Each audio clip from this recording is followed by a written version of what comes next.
ideal level, means it is having a 0 degree air or 20 degree centigrade air which is coming as an input. You do not have any humidity, means moisture percentage is none, and your compressor is operating at a fixed RPM, it does not change, and the filter which is given in the compressor is not having any drop, 0 drop. And then it is operating at a parameter which is at fixed pressure and the temperature which is maintained at outlet. So if you have these ideal conditions, then the delivery will be this, say X. So that is what is committed by compressor manufacturer. But practically the conditions are different at your plant. So there will be moisture, you cannot avoid it. There will be some fluctuation in RPM. There will be certain air filter drop. Okay. And also the pressure and temperature will vary. So we have a solution which is nothing but a vortex flow meter, but it is having a software inbuilt, wherein if you feed these parameters, it will tell you the free air delivery. And then you compare this free air delivery which is shown by a meter with your whatever is printed on the sticker on compressor. Okay. If you find it is deficient, then you need to take shutdown and then maintain the compressor. Again, connecting it to what I said earlier, it is 8 times deficient process. So you cannot have a situation wherein you do not maintain the compressor and then run those compressors inefficiently. Another point is that this meter, when you install at the outlet of compressor, it could be used as a normal flow meter as well. Second is zero loss from draining.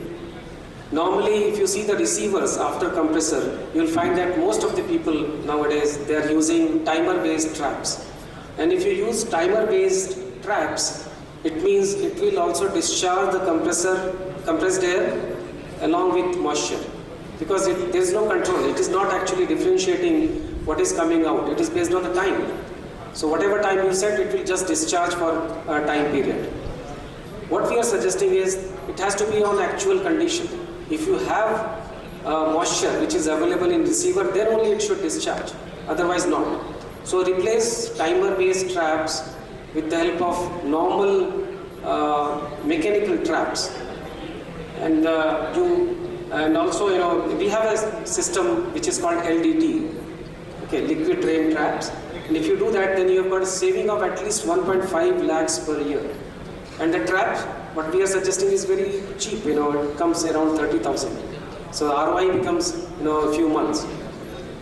If you have got multiple receivers, you can go for it. Many people have implemented it and then found the results.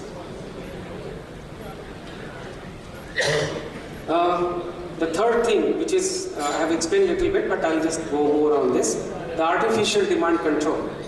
Now, if you see the after receiver, there's an equipment which is installed here, which is called master air controller.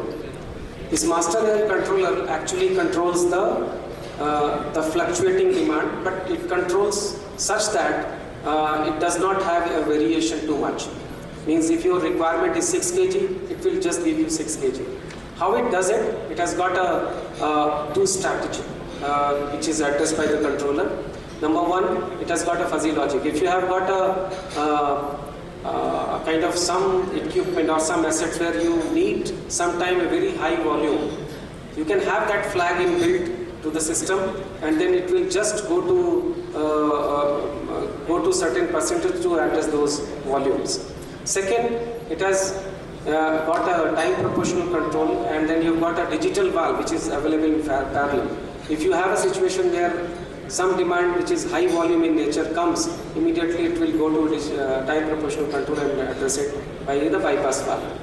So by this, whatever pressure you want, it won't have fluctuation. The fluctuation means if you have got a fluctuation in positive side, it means you are actually pressurizing the air which is not required by the system. Okay. So the benefits are towards saving, the energy saving, and also it increases the compressor life. And obviously you have uninterrupted production. So some case study on this. In one renowned metal and mine plant we have implemented this system, and we have addressed three things. The liquid drain trap we have installed, address the leakages and the demand. Okay. And then the uptime, which was in 2020, it was 71%, increased to 98% of the assets. Payback, whatever they have invested, it was within 4 months. The energy saving which we found is 23%. Look at it.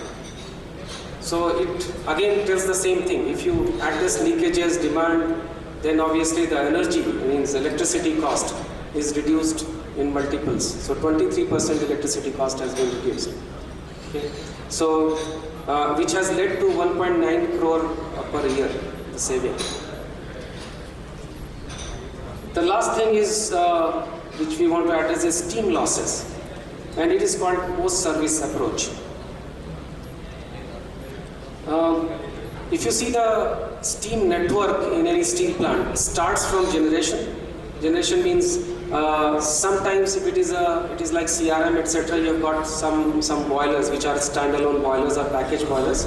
If you are talking about integrated steel plant, then it will come from the boiler itself, which is a kind of CPP boilers you will have, and then you reduce it by PRDS, and then the steam is going through the network to different units. Typical pressures are like 12 kg, 300 degrees centigrade. So generation, then distribution, and the third thing is again the utilization, means after the steam is in the network, 12 kg, 300 degrees centigrade, it goes to different units and it gets utilized. Then you have another pressure reduction over there, and then you utilize it with respect to its sensible heat and latent heat, and then sensible heat of water, that is also utilized. Then the fourth thing is recovery. Recovery we do not do. In most of the steel plant, the condensate which is discharged through a trap or some other heat exchanger, it does not get recovered. It goes to drain. So, and these are costly water, and these are pure water. So I think this concept every steel plant has to kind of adopt. So here I have shown some trap, which is then there are two type of traps shown. The first one, the upper one, is non-recovery type of trap, and then the other one is recovery type of trap. And it is kind of module which has got all the isolation valves inbuilt, and also the test valve, bypass valve also available in the same trap. So by this kind of module, we can have a less and less component in the network, and by addressing only one asset or one trap, we can have a maximum efficiency. Okay. So the approach what we adopt here is, which starts from the survey. We do the survey, and I can tell you that the average uptime of these traps is only 40%. Now some plant would be worst, some plant would be higher on uptime, but 40% is the average uptime, what study we have done so far. Okay. So there is a huge opportunity available. So what we are looking at is the uptime of these traps must be more than 90%. Uptime means the trap has to function as it should function 90% of the time. Most of the time traps are not functioning. It means sometimes it is stalled, means not discharging anything. Sometimes it is through, which means discharging only steam. When it is not discharging anything, then people actually open the bypass valve, further doing the damage. Okay. So what we can do here is, we can adopt a system like this. Again, it is connecting to digital. We have got trap, you can see the trap here, and there's a device which is also available on the app. It is called AWTMS, acoustic